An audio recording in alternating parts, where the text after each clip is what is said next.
साथियों, आप सभी को मान्यवर साहब श्री कांशीराम जी की जयंती की बहुत बहुत शुभकामनाएं। साथियों, मान्यवर जी के दिए राजनीतिक ताकत के जरिए हमारे देश में जो राजनीतिक बदलाव आए हैं उसके नतीजों को आप सभी लोग अच्छे से जानते हैं। हजारों वर्षों से चली आ रही सत्ता शासन की व्यवस्था में नीचे से ऊपर की तरफ बदलाव करने वाले साहब के राजनीतिक विचार आज के राजनीतिक हालात में बेहद जरूरी है। जब देश की सत्ता केवल दो दलों के बीच बांटने की कोशिश की जा रही है, तो मान्यवर जी के विचारों पर चलने वाले हम सभी अनुयायियों के लिए बहुत जरूरी है कि हम बहुत मजबूती से हम बहुजन समाज के मूल्य सिद्धांतों के साथ खड़े रहें। मैं आप सभी से निवेदन करूंगा कि अक्टूबर 2000 में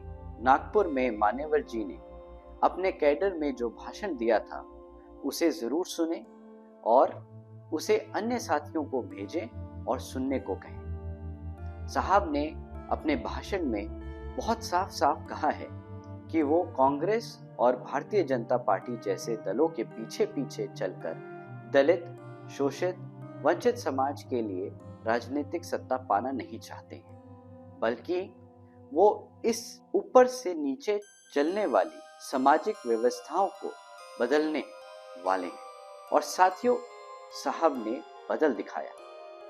जब 1995 में आदरणीय बहन जी के नेतृत्व में बीएसपी की पहली बार सरकार बनी, तब बहन जी ने अपने कार्यकाल में 50% अनुसूचित जातियों की आबादी वाले 11,524 अंबेडकर गांवों का निर्माण किया, 4 यूनिवर्सिटीज का निर्माण किया और अनुसूचित समाज से आने वाले भूमिहीन साथियों को 7 लाख एकड़ जमीन बांटी। बीजेपी का इस्तेमाल कर 6 महीने में सत्ता चलाने के बाद हमने गठबंधन तोड़ दिया। तब मान्यवर जी ने गठबंधन को लेकर जो राजनीतिक विचार दिए थे उसे हमें आज याद रखना चाहिए।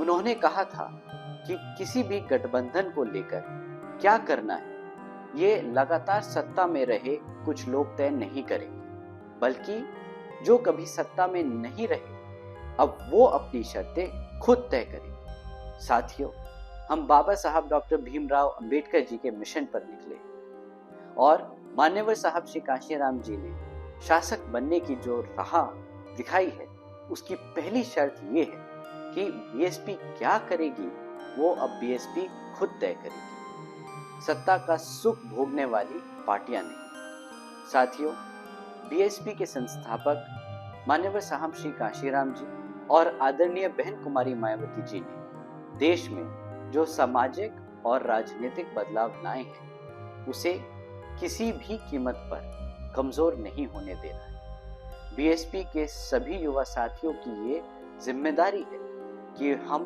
पूरी ताकत से इस विचार को और मजबूत करें। मान्यवर साहब के इस भाषण को सुने और संकल्प लें कि राजनीतिक हालातों से घबराकर सत्ता पाने की अपनी शर्तों से समझौता नहीं करेंगे।